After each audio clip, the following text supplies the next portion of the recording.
देखिए dear students, आपकी mobile screen पर जो आपको ट्रिक नज़र आ रही है जीनफ 246 LSP डॉट जियो 34 से। एक बार फिर से देखिए जीनफ 246 LSP डॉट जियो 34 से।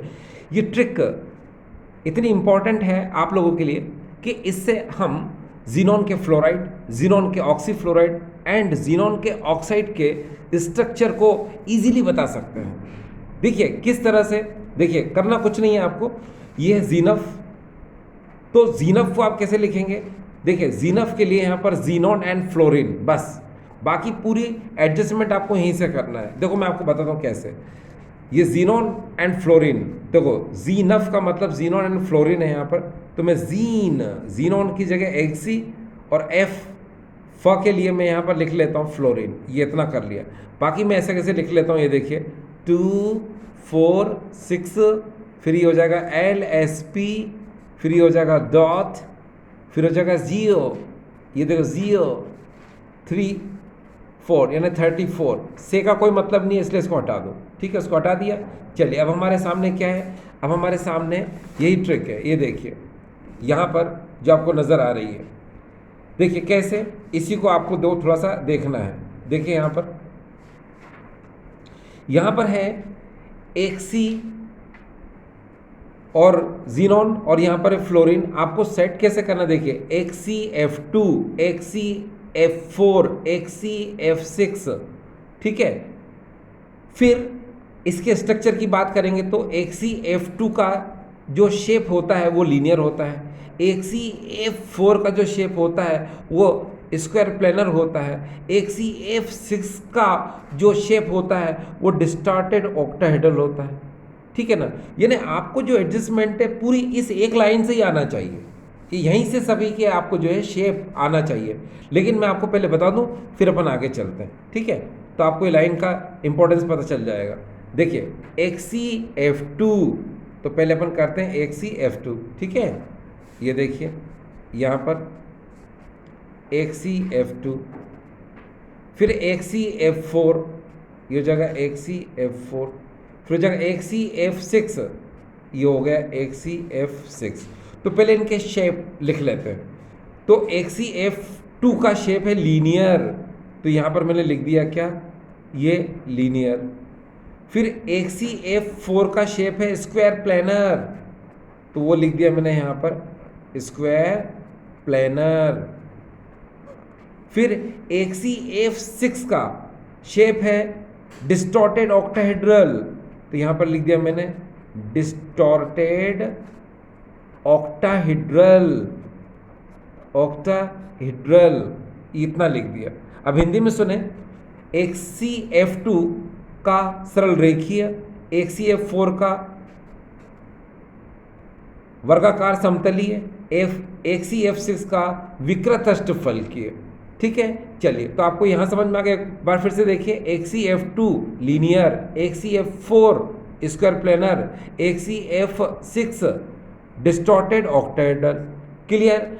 अब देखिए डियर स्टूडेंट्स, यहाँ पर ये जो XCF2 आप देख रहे हैं, XCF2, XCF4, XCF6, तो यहाँ पर ये जो O है, O जिसके लिए मैंने ऑक्टाहेड्रल यूज़ किया था, तो इसी को मैं ज़ीरो भी सपोज कर रहा हूँ। क्या सपोज कर रहा हूँ डियर? इसको ज़ीरो। ये क्या क्या सपोज इसको मैंने किया, तो अब ज़ीरो कुछ नहीं करना आपको, ज़ीरो इन सब के बीच में रखना है, XC और F के बीच में। तो शेप क्या होगा, स्ट्रक्चर क्या होगा, देखते जाइए। जैसे इस जीरो को आप यहाँ रख दो, फिर इस जीरो को यहाँ रख दो, फिर इस जीरो को यहाँ रख दो, यानी ऑक्सीजन की तरह ट्रीट कराएंगे। तो क्या होगा, ये देखते जाइएगा प्लीज़। यहाँ पर क्या होगा, यहाँ पर आप इसको लिख सकते हैं XCOF2, फिर आप लिख सकते हैं XCOF4, फिर आप लिख सकते हैं इसको XCOF6। क्लियर? यानी यहाँ पर ये जो डिस्टॉर्टेड ऑक्टाहेड्रल के लिए मैंने यहाँ पर ये जो लिया है ऑक्टाहेड्रल के लिए, तो इसको मैं ऑक्सीजन की तरह ट्रीट करूँगा। तो इसको मैं उठाऊँगा यहाँ से और मैं इन सब तीनों के बीच में रख दूँगा, तो मुझे मिलेंगे ये XCOF2, XCOF4, XCOF6। अब इसके बाद इसके शेप की बात है, तो शेप देखिए मैं बता दूं आपको, आप बहुत अच्छे से जानते हैं डियर स्टूडेंट्स कि 2 के लिए लीनियर वर्ड आता है, 4 के लिए स्क्वायर वर्ड आता है और 6 के लिए ऑक्टाहेड्रल वर्ड आता है। ठीक है, ये दिमाग में रखिए, इतना तो कंफर्म है। 2 के लिए लीनियर, 4 के लिए स्क्वायर, ठीक है, और 6 के लिए ऑक्टाहेड्रल वर्ड यूज होता है। तो यहाँ पर देखिए, अभी हम बात करेंगे XeO F2 की। तो XeO F2 का जो शेप है वो आएगा, यहाँ पर लिख दिया मैंने, देखो क्या, टी शेप। कौन सा डियर शेप आएगा, देखो टी शेप, ये टी बना हुआ है, इसका मतलब क्या आएगा, टी शेप। तो देखो मैं यहाँ इसके सामने लिख देता हूँ टी शेप, ये देखिए लिख दिया मैंने टी शेप। अब उसके बाद यहाँ पर अगर हम चलें तो ये लिखा हुआ डिस्टॉर्टेड ऑक्टाहेड्रल, और ऑक्टाहेड्रल वर्ड किसके लिए आता है डियर, 6 के लिए, है ना। और हमको यहाँ पर लिखना किसके लिए, 4 के लिए लिखना है, इसलिए हम आगे चलेंगे। तो यहाँ पर क्या लिखा है, यहाँ पर SP, और SP का मतलब मैंने बताया था आपको, स्क्वायर प्लेनर। लेकिन जब हम ऑक्सीजन साथ में होता है तो उस समय हम इस P को देखो किस तरह लिखेंगे, ये मैं बताया था आपको। इस P को आप बड़े से एरो लगा के लिख देना पिरामिडल, इतना लिख दीजिएगा आप। क्या लिखेंगे डियर, पिरामिडल लिख दिया। थोड़ा याद रखना, P को आप एरो लगा के बड़े से वर्ड में लिख दीजिए पिरामिडल, ठीक है।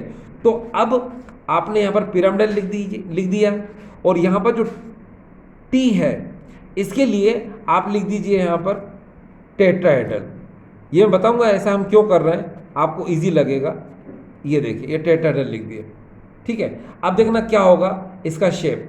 अगर मान लो यहाँ XeO F2 है तो इसका टी शेप होगा, ये टी शेप लिख दिया। अगर मान लो यहाँ पर XeO F4 है, ये देखिए, तो ऑक्टाहेड्रल तो 6 के लिए आता है, तो 4 के लिए क्या आएगा, ये स्क्वायर। तो आपको यहाँ पर बोलना है अब स्क्वायर पिरामिडल। क्या बोलोगे डियर, स्क्वायर पिरामिडल, इसलिए मैंने एरो लगवाया, आपको समझ में आ जाए, स्क्वायर पिरामिडल। तो चलो इसके लिए लिख देते हैं हम स्क्वायर पिरामिडल, ये पिरामिडल। और रही बात XeO F6 की, तो इसके लिए तो ऑलरेडी लिखा ही है यहाँ पर। तो कौन सा वर्ड यूज करना है डियर आपको, ऑक्टाहेड्रल। याद रखना, डिस्टॉर्टेड नहीं यूज करेंगे, क्या यूज करेंगे, ऑक्टाहेड्रल। तो यहाँ पर इसके लिए यूज करेंगे हम ऑक्टाहेड्रल, ये देखिए ये हो गया ऑक्टाहेड्रल, ठीक है। उसके बाद नेक्स्ट अगर हम देखें XeO3 XeO4, ये दो हमें ऑक्साइड भी मिल रहा है साथ में, देखो XeO3 XeO4। तो यहाँ लिख देते हैं हम XeO3 XeO4। अब देखिए मैंने आपको एरो लगवाया था, याद है आपको, ये बड़ा सा एरो, इसका मतलब है कि ये पिरामिडल शेप है, किसका, XeO3 का। तो ये हो जाएगा यहाँ पर पिरामिडल, ठीक है। और XeO4 का है टेट्राहेड्रल, ये देखिए। तो आपको अब समझ में आया ये ट्रिक, ये देखिए टेट्राहेड्रल। अब हिंदी में थोड़ा समझा दूं मैं आपको, इसको टी शेप को टी शेप ही बोलेंगे, स्क्वायर पिरामिडल को हम वर्गाकार पिरामिडी है, ऑक्टाहेड्रल को मष्टफलकी है, पिरामिडल यानी पिरामिडी है, और टेट्राहेड्रल को हम चतुष्फलकी है, ठीक है। ये हिंदी मैंने बताने की कोशिश की। अब डियर स्टूडेंट्स वापस से हम इस ट्रिक पर आ जाते हैं। देखिए मैं बार बार आपसे कहने की कोशिश कर रहा हूँ कि ये सब मैंने आपको एक्सप्लेन इसलिए किया ताकि you can understand very well, आप इसको अच्छे से समझ जाएं। मगर एक बार समझने के बाद आपको पूरा का पूरा बस इतनी यहीं से आना चाहिए समझ में, ताकि एक बार इसको लिख लो, हमेशा के लिए आपको याद हो जाए, कभी आप भूल ना पाओ। तो ठीक है, देखिए मैं आपको इसको एक बार फिर से आपको एडजस्ट करना सिखा रहा हूँ कि इसको एडजस्ट कैसे करना है, क्योंकि आपको याद करना है तो सिर्फ एक लाइन से याद करना, बस एक लाइन आपके लिए बहुत इंपॉर्टेंट है, बहुत ज़्यादा इंपॉर्टेंट है। देखिए मैं आपके लिए शुरू करता हूँ जल्दी जल्दी ताकि आप समझ में आ जाए आपको, ठीक है। चलिए एक बार फिर से आपके लिए देखो यहाँ लिख देता हूँ मैं XeF, जैसे पहले लिखा था वही का वही लिख रहा हूँ मैं, 246, ठीक है, LSP डॉट, ये डॉट, और यहाँ आ जाएगा ZeO34।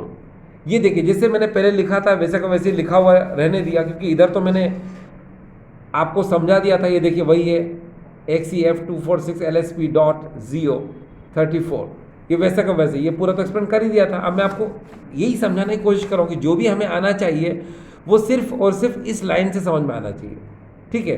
ये मैंने बताया था ये लाइन कैसे आती है, इसके लिए मैंने बताया था आपको ZeNF 246 LSP डॉट ZeO34 से। एक बार फिर से देखो ZeNF 246 LSP डॉट 34 से। तो बेहतरीन तरीके से आपको समझ में आ जाएगा, बस आप ध्यान दीजिएगा। कैसे? देखिए, सबसे पहले आपको एक काम करना पड़ेगा कि ये जो ट्रिक लिखते हो, उस ट्रिक को लिखते समय जो पी जहाँ लिखा है वहाँ एरो बनाकर आप पिरामिडल एक बार लिख दो, ठीक है? और जहाँ टी लिखा है वहाँ पर एरो बनाकर आप टेट्राहेड्रल लिख दो, बस। अब ये ट्रिक हो चुकी है कंप्लीट। अब देखिए, इस ट्रिक को यूज़ करना सिखा रहा हूँ मैं। कैसे? देखिए, आपको एक लाइन में सबके सब कंपाउंड के स्ट्रक्चर याद हो जाएंगे, शेप याद हो जाएंगे। कैसे? देखिए, HCF2 linear, HCF4 square planar, HCF6 distorted octahedral. देखो, ये सब याद हो गए।